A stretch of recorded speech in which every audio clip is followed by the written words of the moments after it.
In this topic, we are going to understand development of education. We will start from company rule till after the crown took place. We are going to cover all these topics one by one. So here we will try to understand what led to this situation, how all of this happened. Alright, then let's start without any further delay of time. First of all, you need to understand the development of education took place under the company rule. For the first 60 years of its dominion in India, the East India Company, a trading and a profit-making concern, took no interest in the promotion of education. So some minor exceptions were efforts by individual. The Calcutta Madras was established by Warren Hastings in 1781 for the study of Muslim law and related subjects. Besides that, the Sanskrit College was established by Jonathan Deacon, the resident at Benares, in 1791 for study of Hindu law and philosophy. Fort William College was set up by Lord Wellesley in 1800 for training of civil servants of the company in languages and customs of Indians. So it was closed in 1802. The Calcutta, Madras and the Sanskrit College were designed to provide a regular supply of qualified Indians to help the administration of law in the company's court, and the knowledge of classical languages and vernaculars were useful in correspondence with Indian states. It enlightened Indians, and missionaries started exerting pressure on government to promote modern, secular and Western education, as they brought that Western education was the remedy for social, economic and political ills of the country. Missionaries thought that the modern education would destroy the faith of Indians in their own religion, and they would take to Christianity. Serampore missionaries were in particular very enthusiastic about the spirit of education. It was the humble beginning by Charter Act of 1813.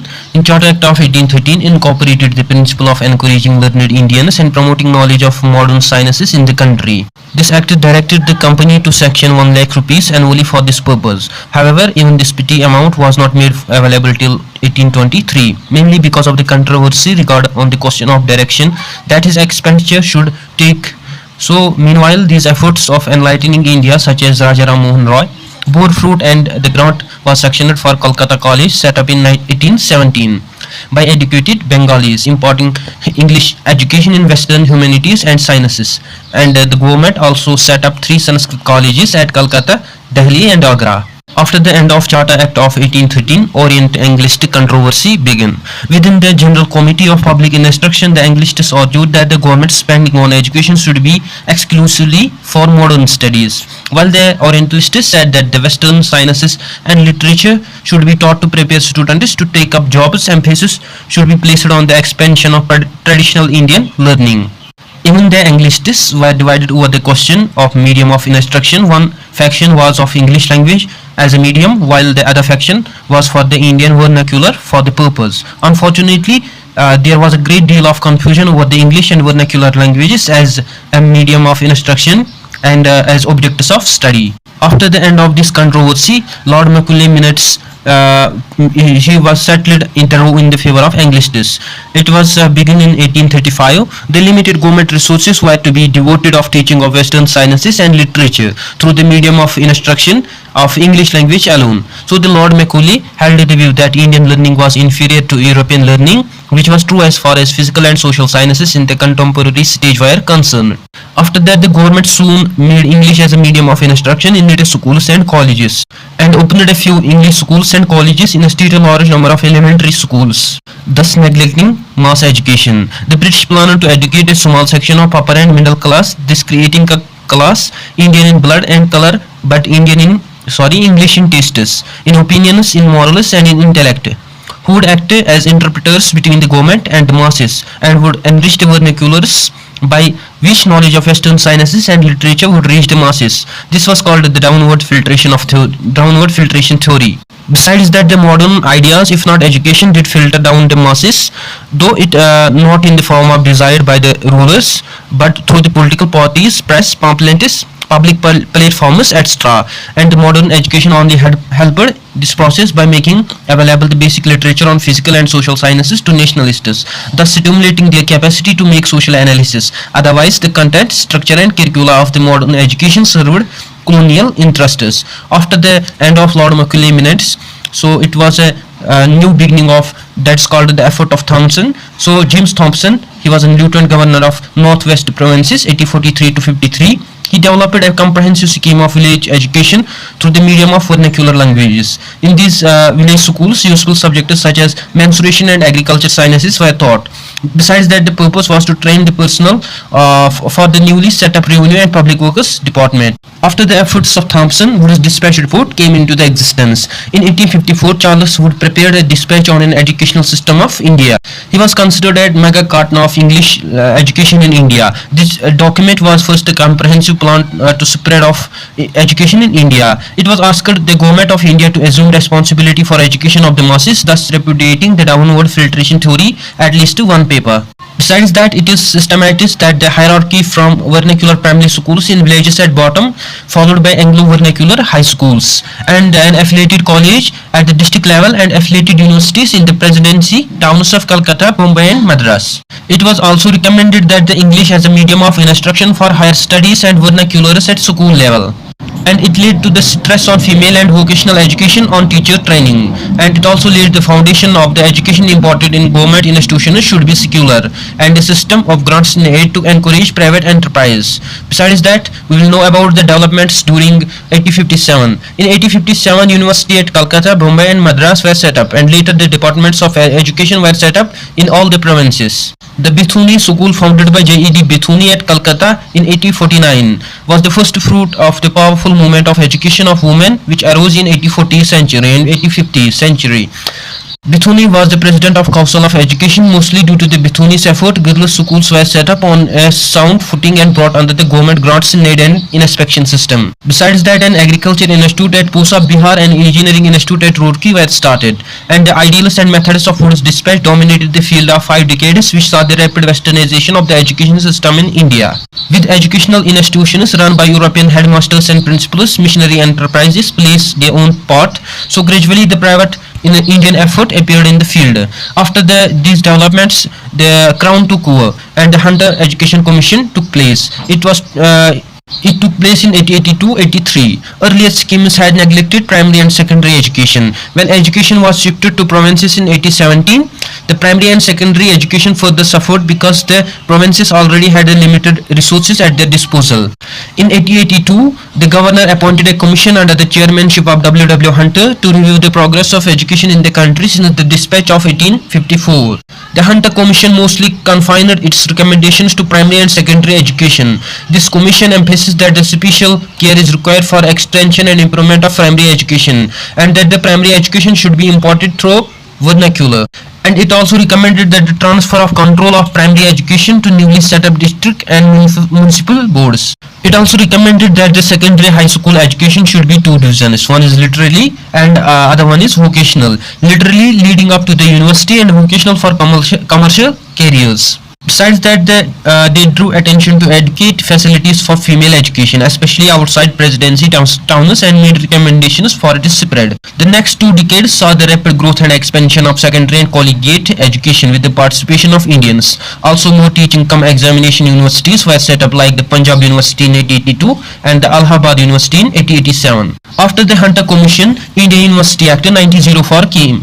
So the dawn of 20th century saw the political unrest. The official view that under the private management and the quality of education has deteriorated, and the educational institutions acted as factories. They produced political revolutionaries. Nationalists accepted that decline in quality but accused the government of not doing anything to eradicate illiteracy. In 1902, Relay Commission was set up to go into the conditions and prospectus of universities in India and to suggest measures for improvement in their constitution and working. The commission precluded from reporting on the primary and secondary education. It was based on its recommendations that Indian University Act was passed in 1904.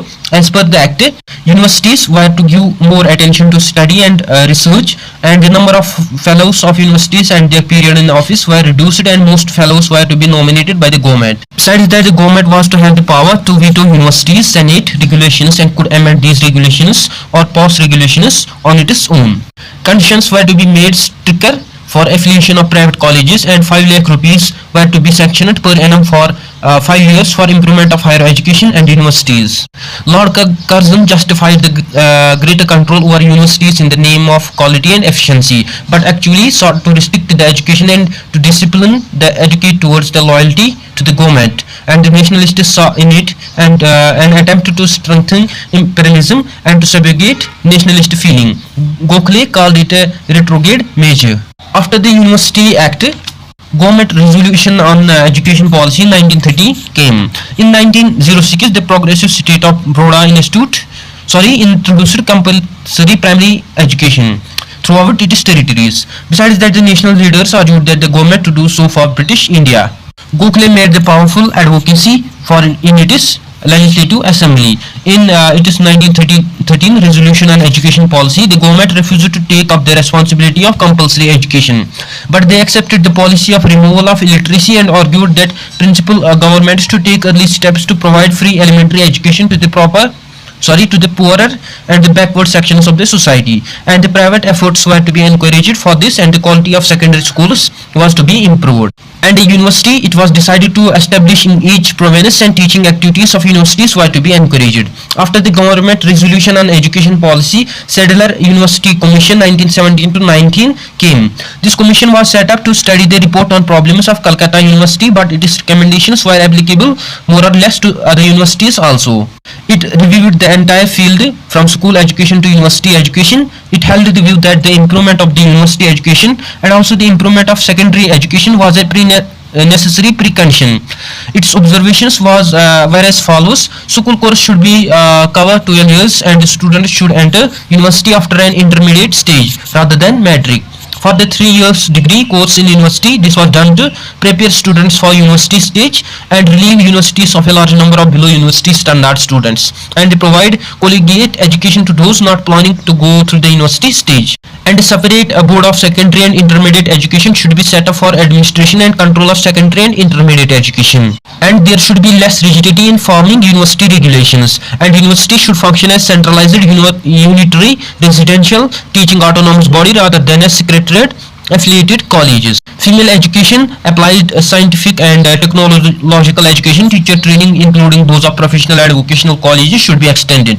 Between the period of 1916 to 21, 7 new universities came up at Mysore, Patna, Banaras, Aligarh, Dhaka, Lucknow and Usmania. In 1920, the government recommended Sadler report to the provincial governments. After that, the Sadler University Commission, education under the hierarchy came. Under the Montague-Chelmsford reformers, education was shifted to provincial ministers, and the government stopped taking direct interest in the educational matters, while the government grants library sectioned since 1902 were now stopped. The financial difficulties prevented any substantial expansion, but still education grew, especially under the philanthropic efforts. After the diarchy, Haute Committee came. It came in 1929. An increase in number of schools and colleges had led to this deterioration of the education standards, and the Haute Committee was set up to report on development of education. Its main recommendations are: emphasis should be given to primary, but there should be need to no hasty expansion of compulsion in education. Only deserving students should go in for high school and intermediate stage, while an average student should be diverted to vocational courses after the 8th standard. For improvements in standards of university education, admission should be restricted. Sargant Plan of Education. The Sargant Plan of Education, Sargant was an educational advisor to the government. He was worked out by a Central Advisory Board of Education in 1944. It recommended that the pre-primary education for 3 to 6 years of age group, that was free, universal and compulsory elementary education for 6 to 11 years of age group, and the high school education for 11 to 17 years of age group for selected children. And a university course of 3 years after the higher secondary. High schools to be 2 types: academic and technical and vocational. Educate technical, commercial and arts education while provided, and abolition of intermediate courses take place, and the liquidation of adult illiteracy in 20 years. The stress on teacher training and physical education for physically and mentally handicapped children, and that was the objective, to create within 40 years the same level of education attainment as privileged in England. Although a bold and comprehensive scheme, it was proposed no methodology for implementation. It was also an ideal of England's achievement implement may not have suited Indian conditions. Let's know about the Wardha scheme of basic education 1937. The Congress had organized the National Conference on Education in October 1937 in Wardha. In the light of the resolution passed there, the Zakir Hussain Committee formulated the detailed national scheme for basic education. The main principle behind this scheme was learning through activity. It was based on Gandhi's ideas published in a series of articles in the weekly Harijan. Gandhi thought that the Western education had created a gulf between the educated few and the masses and had now made the educated elite ineffective, and the scheme had the following provisions, like the inclusion of basic handicraft in the syllabus and first 7 years of schooling to be integral part of the free and compulsory nationwide education system through mother tongue, and the teaching to be in Hindi from class 2nd to class 6th, and the English only after the 8th class. Ways to be devised to establish contact with the community around the schools through service, and a suitable technique to be devised with the new implementation. The main idea of basic education, that educating the child through the medium of productive activity and a suitable handicraft. And the system, rather than being a methodology of education, was an expansion of an idea for a new life and a new society. Basic premise was that only through the scheme could India be an independent and non-violent society. This scheme was child-centered and cooperative. There was not too much development in this idea because of the start of the Second World War and the resignation of the Congress ministers in October 1939.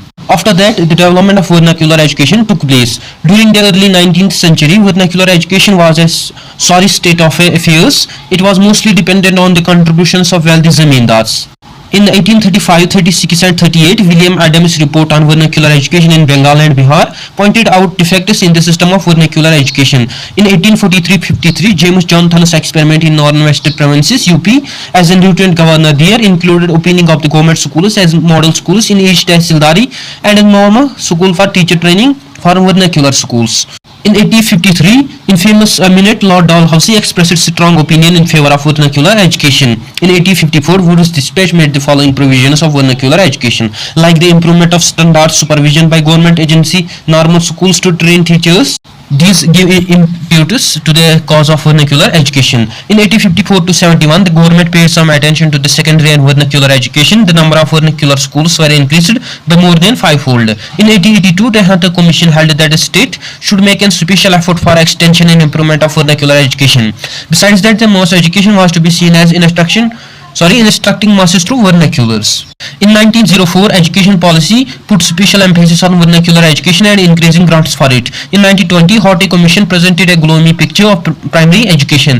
In 1937, the schools received encouragement from Congress ministries. After that, it led to the development of technical education. The engineering college at Roorkee was set up in 1847. The Calcutta College of Engineering came in 1856. In 1858, overseas school at Pune was raised to the states of Pune College of Engineering and affiliated to Bombay University. Godni College of Engineering was affiliated to Madras University, and medical training started with establishment of Medical College in Calcutta in 1835. Lord Curzon did much to broaden the whole basis of professional courses like the medicine, agriculture, engineering, veterinary sciences, etc. He established an agriculture college at Pusa, which acted as a parent institution of similar institutions in the other provinces. Let's know about how evolution of British policy on education took place. Even the inadequate measures of government for the expansion of modern education were guided by their concerns than philanthropic. The government measures for promotion of education were influenced by the agitation in favor of modern education by enlightening Indians, Christian missionaries and humanitarian officials. They need to ensure the cheap supply of educated Indians to man an increasing number of subordinate posts in administration and in British businesses. That was concerns, thus there was an emphasis on English medium as a language of administration and the education. And they hope that the educated Indians would help expand market for British manufacturers in India. Besides that, an expectation that Western education would reconcile Indians to British rule, particularly as it glorified British conquerors and their administration. The British thus wanted to use modern education to strengthen the foundation of their political authority in India.